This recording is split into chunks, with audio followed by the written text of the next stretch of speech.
I'm Patrick Bailey with IQlist.com. Today is June 6, 2018, and in this video, I'm going to use Openscad to make a regular tetrahedron.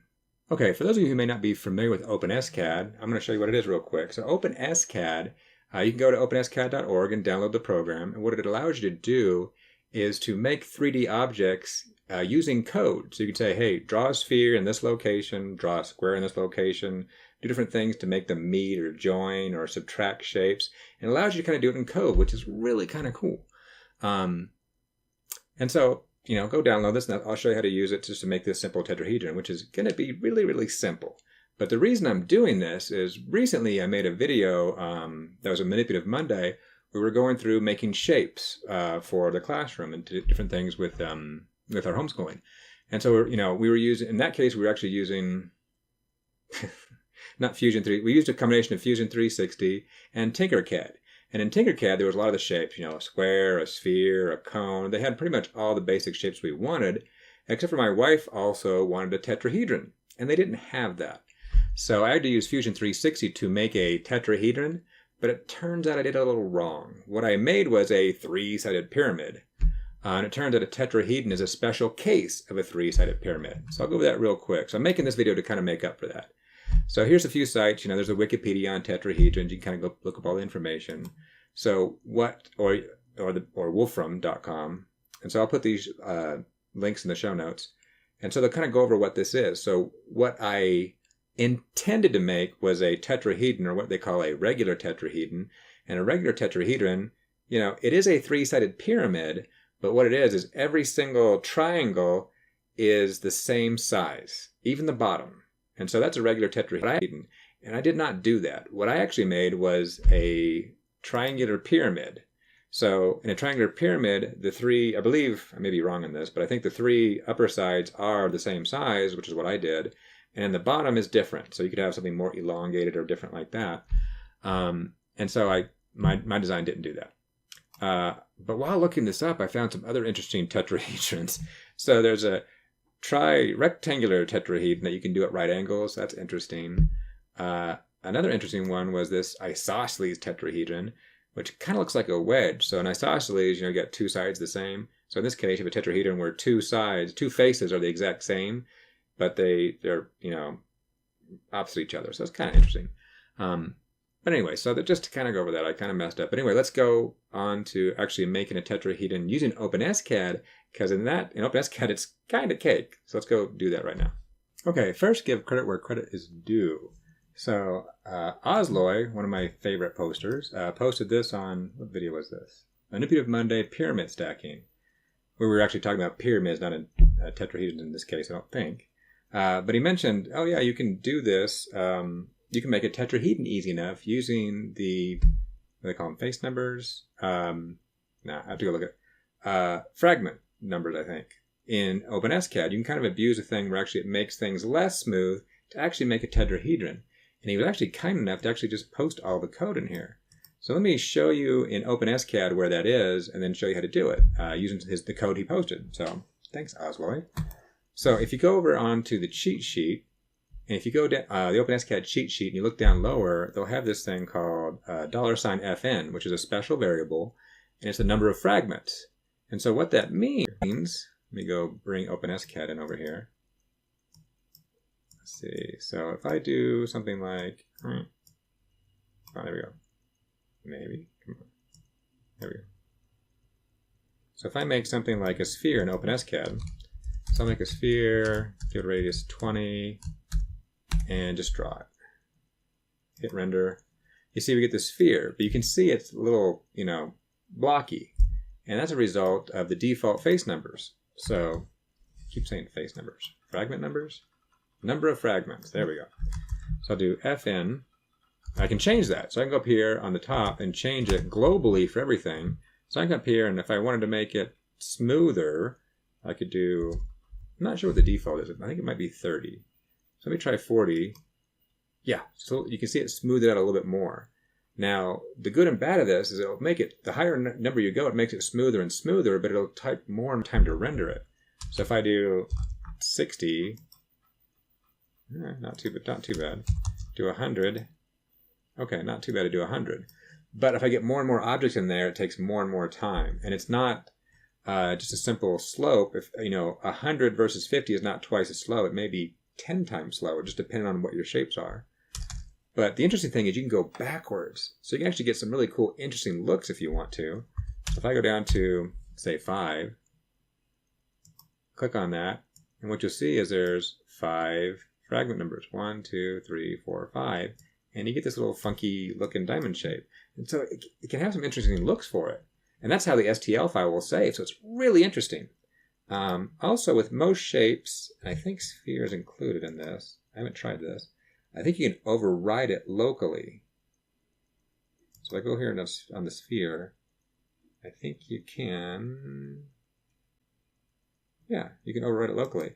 So if I have a global set of 5, I can at the end here do a comment here, and I can override it and say, you know what, I really want this one to be 15. And that will locally override it. So that's kind of a nice thing to know. So what I'm going to do is use the code he sent me and using some variables so I can make life easier. So I'll say number of sides, and I'll say equals 3. Base radius equals 20. And that 20 is going to be, it's going to be our base radius, but it's good to know that in Openscad, the size things you make are unitless. Also, when you make an STL file, it's unitless, the number. But it turns out that unitless, when you actually put it to the Prusa slicer, kind of actually turns into millimeters. So even though it's not 1-to-1, it actually ends up being related. So if I say 20, it's really going to be 20 millimeters. And so it kind of works out pretty well. Okay, so I say that. Now I'll make a cylinder. Cylinder. So I'll just start with a basic cylinder first. So what I can do is I don't have to put the H in here, so I can do it in order, but I'll put an H in here to make it easier to read. So I can say H for the height of this cylinder. And so the height, I have to make it the base radius. And I'll come in here, and when you designate a cylinder, you designate 2 radiuses, the bottom one and the top one. So R1 is the bottom one, and I want that to have a base radius, same thing. And then R2 is the top, and if we want to make a tetrahedron, it comes to a point. So we'll just say 0. And then for the last one, well, we'll do it like this. We won't set the face number, so if I do this, you'll see an error. Oh, semicolon, sorry. You get a semicolon at the end to say you're done. And I was zoomed way out. Oh, it's ignoring base radius because I can't spell. Radius, there we go. Base radius. Another nice thing to know when you're doing this, you'll see over here, warning, ignoring unknown variable. So it does give you some clues if you do something wrong, like I just did. So we hit that. Much better size. And so you can see it's using the default fragment number, which I think is 20 or 30. And so we get normally it'd be a cylinder. In fact, let me change it. If I make both the top and the bottom the same, I'll get a cylinder. Dun, dun, dun. But you can give it a 0, and you get a cone, which is kind of cool. But now I can use the fragment number and make the fragment number the base radius to get a tetrahedron, a regular tetrahedron. If I can do it right. Oh, not base radius. Number of sides. Number of sides. Clean that up so it looks a little better. Okay, now run it, and look, tetrahedron. So you're kind of making use of that fragment number to force it to draw less detail, which gives you a tetrahedron. Now if I did 4, we should get a pyramid. Kind of cool. Nice way to make a pyramid too, right? 5, you can get a pentapyramid, I guess? Star shape. Kind of a little cool bit of code that Oslo is showing me, that Oslo posted. So there you go. So tetrahedron. Cool. So now I'm going to take this, I'm going to go print 2 of them out on the same sheet so you can actually match up the faces and confirm that, yeah, really it is a tetrahedron, that every single side matches every other single side. So I'll take this, click STL to make an STL file. I'll just put this in the desktop for now, and I'll say regular regular tetrahedron, and save it. So now we have an STL file. Then I'll go into my Prusa slicer, my Prusa control, which I like using because it's simple, and drop in the regular tetrahedron, which is tiny, but that's a good size. You know, I don't need to print out a giant one. Control C, Control V, so I have two of them. And do well, let me do a little more detail. I'll do, I could do fast. I'll do fast. There's no reason for all that detail. Keep it at standard and just generate it. And this should be pretty small to do. Dun, dun, dun. Looks good. So let's go save that G code. And I'll save it on the desktop again. And let's go print this out and see how it turns out. Okay, so let's go over the numbers real quick. So this is a really small print. It took 38 minutes to print. It took, what was it, 0.06 cents with electricity, so nothing. And also, they're so small and tiny, they barely weigh anything, so I think I'm off because it's so low, but it says 0.006 kilograms, which comes out to, well, 0.004, I think, which comes out to about 8 cents for both of these, so not much. And so you consider the total print probably 9 cents, if that, and I think my kilogram number is probably a little high. So dirt cheap. So I think I need to make a bigger one. Now, after having gotten this print done, it turns out they're wrong. They are three-sided pyramids. They are not tetrahedron. So to kind of go over that again, a simple way to think of it is a rectangle. So if you have a rectangle, there's all kinds of shapes of rectangles. But of all the rectangles, there's a special case called a square, where every single side is the same. So just like a three-sided pyramid, there are many, many three-sided pyramids, but there is only one three-sided pyramid where every single face is exact same size. Now, just to show this, so I've got both of these printed. And so what I did is when I printed them out, I took them off and I put a big B on the bottom, so I could tell that was the bottom. And if I take that B and I line it up against one of the other sides, you will see this. You can see the bottom. So this is not a tetrahedron. And so what needs to happen is the height needs to be raised up more. So it's not tall enough to actually be a tetrahedron.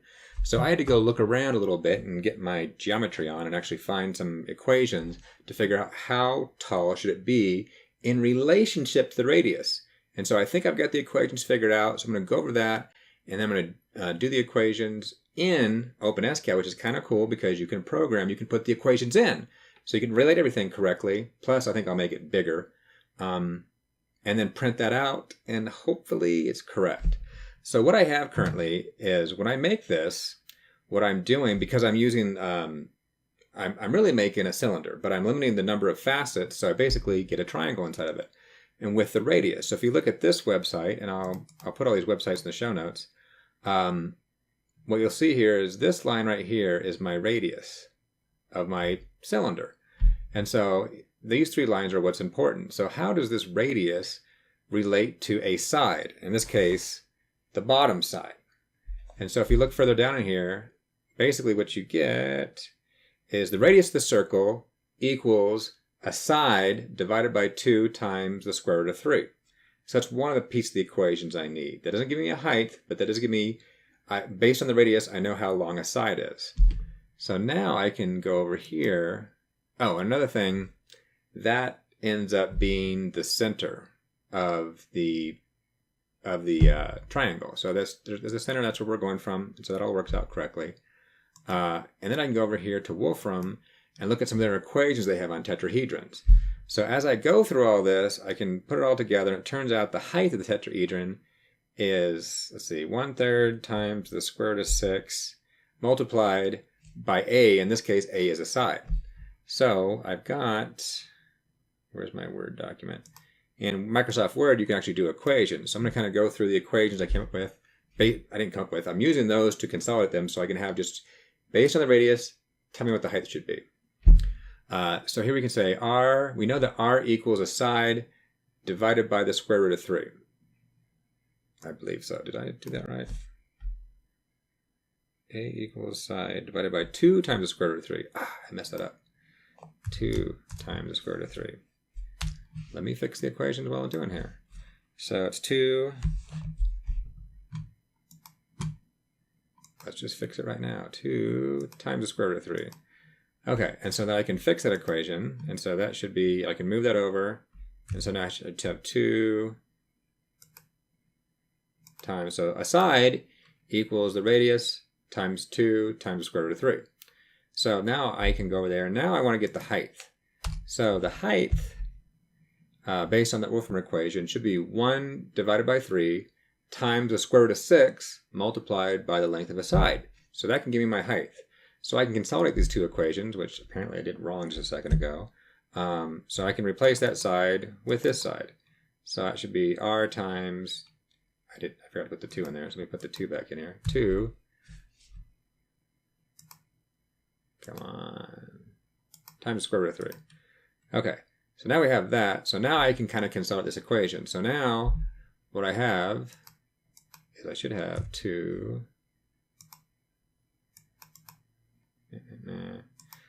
here's that 2, so you pull that 2 out. 2 times, so you pull out the r times 2, and then the square root of 6 and the square root of 3 is the square root of 18, and all that divided by 3. So there's my relationship. But I can start whittling this down. So I know, I'll just bring that 2 out here. So I can bring that 2 out here. So height equals 2r times the square root of 9 times the square root of 2, because I could split that out, divided by 3. Well, the square root of 9 is 3, so now I got 2r times the square root of 3, sorry, times 3 times the square root of 2. The 3's cancel out, and so I should have 2r, the height equals 2r times the square root of 2, which is what I wrote down here, I hope. Nope, I forgot the 2. So I think that's correct. I may have to go look at it again. But anyway, you figure out this equation. So the nice thing, once you have your equation down, I should be able to put it in Openscad and figure it out. So here we have the number of sides, which is going to remain 3. And there's the base radius, which is, I'll leave it for 20 for now, but I'm going to up it. But then I want, right now, I have the height is just equaling the base radius. So how about we have the height just equal the height? So I'll make a new variable called height. And what I'll do is that's going to be, I'm going to use this equation. 2r times the square root of 2. So I can say 2 times the base radius, right? Radius. Multiplied. And now to do the square root of 2, Openscad should have, you'll find their cheat sheet. Come on, cheat sheet. So Openscad should have a square root function somewhere. There we go. Square root function right there. SQRT. So times the square root, let me put on another line, times the square root of 2. End. So that, I believe, should get me my tetrahedron. So if I put this right here and run it, that should become taller. And that's way too tall. Oh, did I just... Is that... Ah.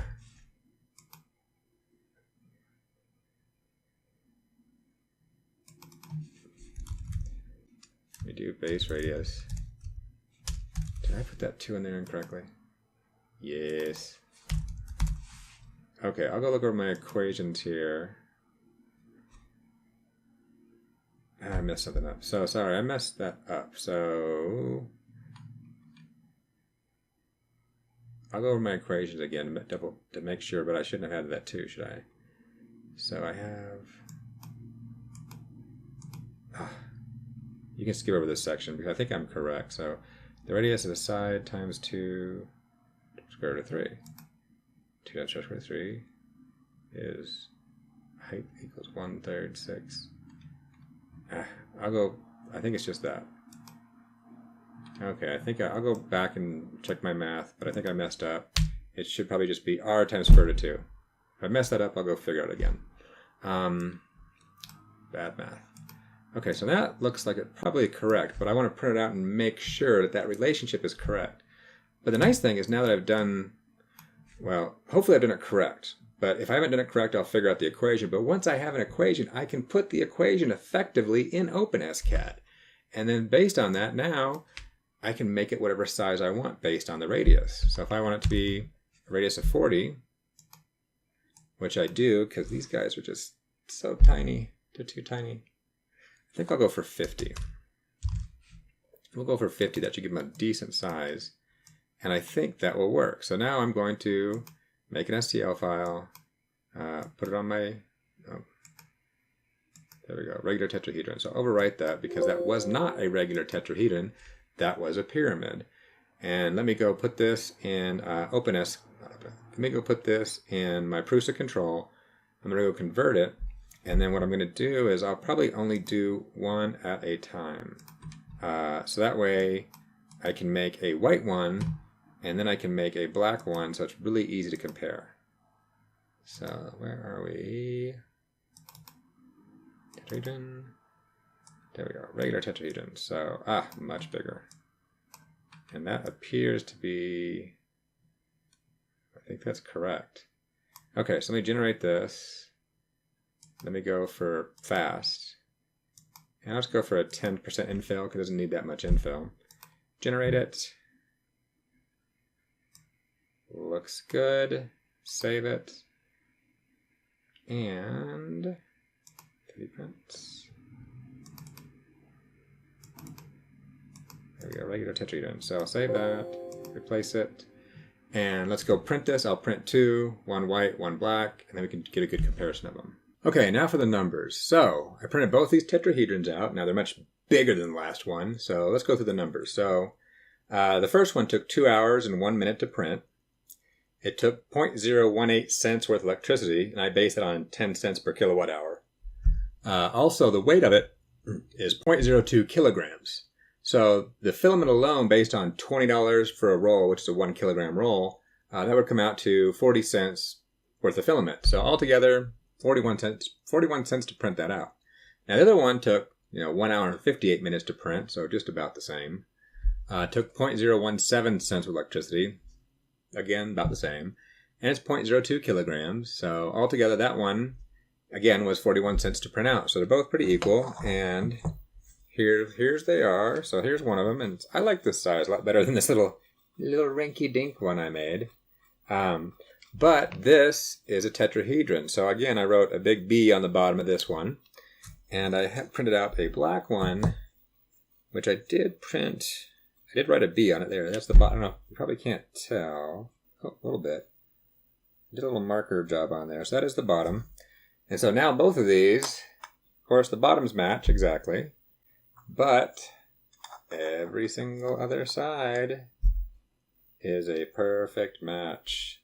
So I can just match anything with anything. And so now I actually have a regular tetrahedron. So the equation worked. So that was kind of cool. You can do that in Openscad. And now that I have the correct equation, I actually have a tetrahedron, not a three-sided pyramid. Oh, and also, I went back, now that I looked at what I was doing, I had the correct equation written down first. And then I got myself confused while I was doing the video. On this page right here, they show two things. They show the radius of an inner circle. And so if I was to draw this, that'd be a circle that's the inside. That'd be the inside of the triangle. And so I got my mind messed up and was looking at that one. What you should be looking at is the radius of the circumference, which is a circle that is how this is made in Openscad, where the circle actually is outside of that. Circumference, circle. Anyway, so the radius equals the side divided by the square root of 3, so that's where I got that extra 2 in there that I should not have had. So that's the correct equation. So there you go. There's a tetrahedron, and that's how you do it in Openscad, which seems like the simplest way to do it and the most precise.